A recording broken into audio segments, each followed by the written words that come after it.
परमेश्वर के पवित्र शास्त्र से मैं एक वचन आपके सामने पढ़ना चाहता हूँ, जो भजन संहिता 127 में लिखा हुआ है। यदि घर को यहोवा ना बनाए तो उसके बनाने वालों का परिश्रम व्यर्थ होगा। यदि नगर की रक्षा यहोवा ना करे तो रखवाले का जागना व्यर्थ ही होगा। ये वचन काफ़ी गहरा है और शायद आपने बाइबल में ये पढ़ा हो लेकिन उसको अच्छे से समझे ना हो। यहाँ पर है, यदि घर को यहोवा ना बनाए तो उसके बनाने वालों का परिश्रम व्यर्थ होगा। तो ये किस घर की बात हो रही है? क्या ये कोई बिल्डिंग की बात हो रही है?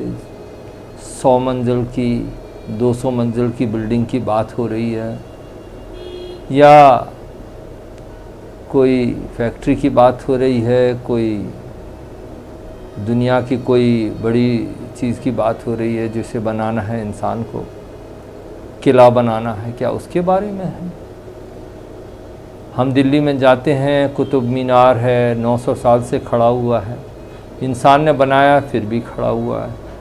300-400 साल से ताजमहल भी बना हुआ है, अभी भी ठीक है। तो ऐसी कौन सी चीज़ है जो यहोवा बनाता है और इंसान बनाने की कोशिश करता है? हम सब लोग कुछ ना कुछ बना रहे हैं, अपने जीवन में कुछ बना रहे हैं। हम जैसे जैसे बढ़ते जा रहे हैं जीवन में, तो जीवन के में हमारे लक्ष्य भी बनते जाते हैं, उस ओर हम बढ़ते जाते हैं, हम बना रहे हैं कुछ। बाइबल में हमने देखा है, परमेश्वर कहता है यहाँ पर कि बिना मेरे तुम कुछ नहीं कर सकते। प्रभु यीशु ने कहा बिना मेरे तुम कुछ भी नहीं कर सकते। तो ये कैसी अजीब बात है। हम लोग तो सोचते हैं कि मनुष्य बहुत सक्षम है, बहुत काबिल है, बहुत हम साइंस में आगे बढ़ चुके हैं, सब कुछ है। लेकिन ये क्या बात है कि परमेश्वर कहता है कि यदि भवन को यहोवा न बनाए तो उसके बनाने वालों का परिश्रम व्यर्थ होगा। मैंने बाइबल में से कुछ लोगों को देखा कि वो क्या बनाते हैं। जो भी बनाते हैं, आत्मिक जीवन, शारीरिक जीवन और ये संसार की वस्तुओं को बनाना, अपने आप को बनाना, ये सारे काम करते हैं। तो मैंने पहली बाइबल की किताब उत्पत्ति में लिखा है, जो आदम और हवा के 2 बेटे थे, हाबिल और कैन। तो कैन और हाबिल दोनों जब गए, उन्होंने एक बलिदान किया, बलिदान चढ़ाने के लिए गए, परमेश्वर को समर्पण कुछ करने गए, अर्पण करने गए। तो हाबिल ने तो एक बलिदान किया, एक मेमने को, जो बकरी के बच्चे को, उसको बलिदान करके चढ़ाया, खून उसका बहाया गया। उस बलि के द्वारा उसने ये बोला कि मैं तो पापी हूँ, मैं गुनहगार हूँ, लेकिन मेरे बदले में मैंने एक खून बहाया है, बलि चढ़ाई है ताकि मेरे अपराधों को क्षमा किया जाए। उसका भाई जो कैन था, उसने वो खेत से सब्जी लाकर, धान लाकर उसने कहा कि ये तुम्हारे लिए है। तो परमेश्वर ने वो स्वीकार नहीं किया, क्योंकि वो मात्र धन्यवाद था कि प्रभु आपने हमारी खेती बाड़ी अच्छी की है, इसका धन्यवाद हो। लेकिन उसने अपने गुनाहों की तौबा के लिए, अपने पाप की आत्मिक समस्या के लिए कुछ नहीं किया। और उसने फिर क्या किया, अपने भाई का कत्ल कर दिया गुस्से में आकर, हाबिल का। लेकिन हम जब आगे पढ़ते हैं तो देखते हैं कैन ने एक बहुत बड़ा शहर बसाया और उसके बेटे, उसका नाम इनोक था, उसके नाम पर उस शहर को बसा दिया। उसने भी कुछ बनाया ना, उसके दिल में हत्या थी, उसके हाथ में हत्या थी, उसके हृदय में हत्या थी, भाई का हत्यारा था, लेकिन बनाता है अपने बेटे के नाम पर शहर।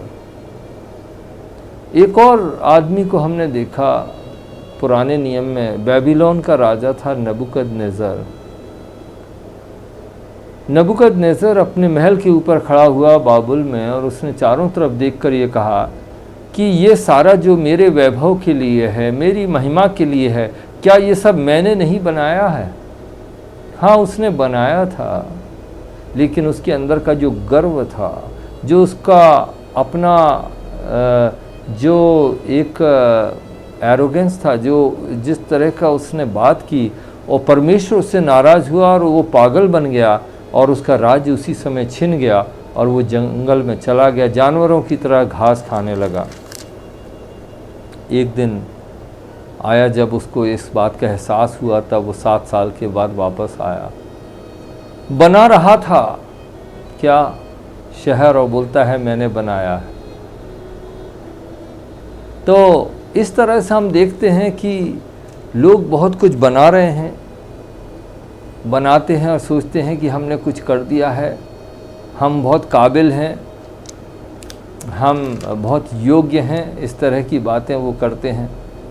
तो इसी तरह हमने बाइबल में एक दूसरी बात देखी थी कि जब संसार में, बाइबल में लिखा है कि संसार में एक ही भाषा थी और सब लोग एक तरह के थे, उन लोगों ने कहा कि चलो हम एक ऐसा शहर बनाएं, अपने आप का, अपना नाम के लिए उसको आगे बढ़ाएं और उसको इतना ऊंचा पहुंचाएं, स्वर्ग तक पहुंचाएं। कहने का मतलब स्वर्ग की जो दुष्ट शक्तियों के साथ भी चाहे मिलना पड़े, लेकिन हम अपने आप को नाम करेंगे।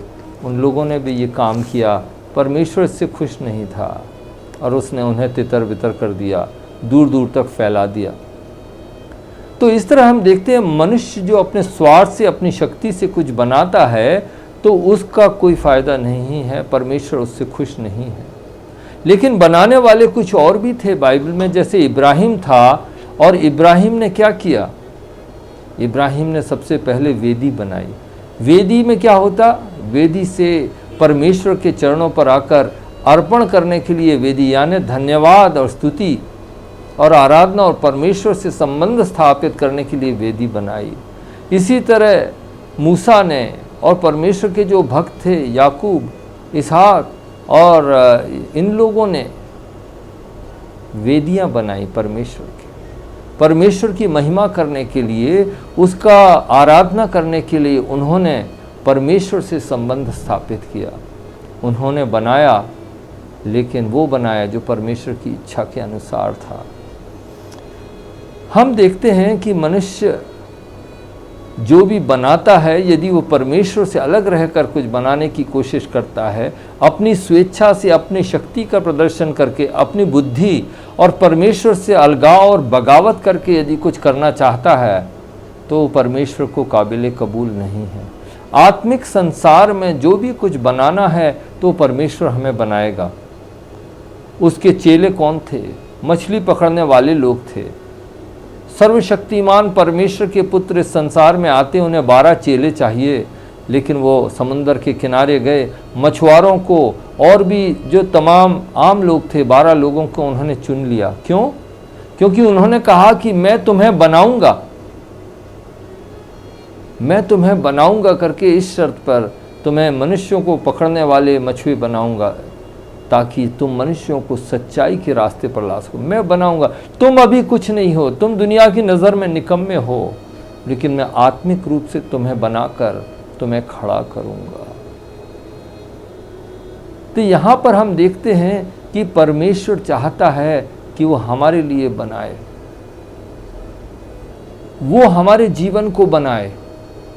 हम अपना जीवन बनाकर हार गए हैं, हमेशा हार जाते हैं, गलत रास्ता ले लेते हैं, गिर जाते हैं। लेकिन प्रभु यीशु आए हैं, वो हमारी मदद करने आए, हमें बनाने के लिए आए हैं। हम लोग अपनी कलीसिया बनाते हैं, हम लोग प्रचार कार्य करते हैं, हम लोग सोचते हैं, आजकल बहुत से लोग हैं जो सेवा में लगे हुए हैं, कलीसियाई सेवा कर रहे हैं। वो अपनी शक्ति से इस्तेमाल करते हैं, अपने धन दौलत के इस्तेमाल से सोचते हैं कि वो परमेश्वर का राज्य बनाएंगे। प्रभु यीशु मनुष्य की शक्ति नहीं चाहता। हमारा परमेश्वर वो है जो प्रभु यीशु कहते हैं कि इस मंदिर को ढा दो और मैं 3 दिन में खड़ा करूंगा। उसने यरूशलेम के मंदिर को, जो कि परमेश्वर का मंदिर था, उसके सामने खड़े होकर बोला कि इसका एक पत्थर के ऊपर दूसरा पत्थर नहीं रहेगा। ऐसा परमेश्वर है जो अपने मंदिर को भी ढा देता है यदि उसमें पवित्रता नहीं रहती है। हमारे जीवन में कोई भी काम यदि हम करते हैं परमेश्वर की मर्जी से अलग होकर, परमेश्वर की इच्छा से अलग होकर, अपने स्वार्थ में, पाप में, तो उसे परमेश्वर तोड़ देता है। दोस्तों, बाइबल में कई जगह इस तरह दिखाया गया है कि परमेश्वर बनाना चाहता है लेकिन वो अपने लोगों के द्वारा अपनी इच्छा अनुसार आत्मिक रूप से बनाना चाहता है। यरूशलेम एक आत्मिक नगरी है जो एक आत्मिक कलीसिया की भी तस्वीर है। वहाँ पर हम देखते हैं कि हज़ारों साल पहले जब लोग बंधुआई में चले गए थे, गुलामी में चले गए थे, बेबीलोन और वो फारसी मुल्कों में चले गए थे, उस समय क्या हुआ? उस समय यरूशलेम की दीवारें टूट गई, मंदिर ध्वस्त हो गया, सब खंडहर बन गया था। उस समय कुछ लोग वहाँ पर रहते थे, लेकिन उनके जीवन के द्वारा कुछ नहीं हो रहा था। परमेश्वर उन्हें इस्तेमाल नहीं कर पाया, उनकी बहाली के लिए इस्तेमाल नहीं कर पाया। और तब उसने ऐसे व्यक्ति को ढूंढा जो कि प्रार्थना कर सके, जो रो सके उस यरूशलेम की दशा के लिए। हमारे जीवन में भी आत्मिक दशा हमारी जब खत्म है, खंडहर है, तो उसे बनाने वाला केवल परमेश्वर है। परमेश्वर चाहता है कि हम रोकर उसके चरणों पर आएँ ताकि वो हमारी ज़िंदगी को बहाल करे। नहम्याह एक बंदा था, वो 2000 मील दूर यरूशलेम से रहता था। कुछ लोगों ने आकर उसको बताया कि यरूशलेम तबाह हो गया है, खंडहर है, तो वो रोने लगा, वो प्रार्थना करने लगा, वो उपवास करने लगा। और परमेश्वर ने उसको मौका दिया कि वो 2000 मील से दूर से आकर उस खंडहर को बनाए। परमेश्वर चाहता है कि हम रोएं, अपने आत्मिक दशा के लिए रोएं ताकि वो बना सके। प्रभु यीशु यरूशलेम में प्रवेश करते हैं, दूर से देखकर यरूशलेम को रो देते हैं और कहते हैं कि काश तुमने आज ये जाना होता कि तुम्हारे भले के लिए क्या होता है, ताकि परमेश्वर तुमको बहाल करे। वहाँ के लोगों की आत्मिक दशा जो गिरी हुई खंडहर थी, उसको बनाने वाला केवल प्रभु यीशु था, जो उन्हें बचाने आया था, लेकिन उन्होंने उसको नहीं पहचाना। उन्होंने वो अंधकार में आया, ज्योति में अंधकार में आई, लेकिन अंधकार ने स्वीकार नहीं किया। वो अपने घर में आया, घर वालों ने स्वीकार नहीं किया। वो अपनी सृष्टि में आया और सृष्टि ने उसे नहीं स्वीकार किया। वो रोता है यरूशलेम को देखकर। परमेश्वर ऐसे लोगों को आज ढूंढ रहा है जो रोते हैं, जो चाहते हैं कि परमेश्वर उनकी जिंदगी को बनाए, उनके घरों को बहाल करे, उनके देश को बहाल करे, उनकी कलीसिया को बनाए, घुटनों पर आकर। और उपवास और प्रार्थना के साथ यदि हम प्रभु के पास जाएंगे तो वो हमें बनाएगा। दोस्तों, यहाँ पर 127 में लिखा है, यदि घर को यहोवा ना बनाए तो उसके बनाने वालों का परिश्रम व्यर्थ होगा। शायद आप बहुत परिश्रम कर रहे हैं, थक रहे हैं, पूरा धन दौलत लगाए हुए हैं, लेकिन फल कुछ भी नहीं बना पा रहे। क्यों?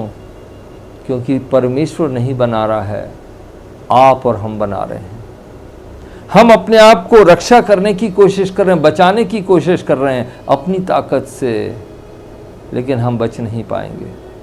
दोस्तों, परमेश्वर ने प्रभु यीशु को भेजा है हमें मुक्ति देने के लिए, हमारी ज़िंदगी को बनाने के लिए, हमारे घर को बनाने के लिए, समाज को बनाने के लिए। आज आप प्रभु यीशु से प्रार्थना करें, उसके हाथ में अपनी ज़िंदगी दे दें और कहें कि प्रभु आप ही इसे बनाइए। अपनी बिगड़ी को उसके हाथ में दे ताकि वो बना दे। और ज़रूर है कि प्रभु यीशु आपकी प्रार्थना सुनेगा और आपके जीवन को बहाल करेगा, आपके घर को, आपके समाज को बहाल करेगा, आपकी कलीसिया को बनाएगा। प्रभु आपको आशीर्वाद दे।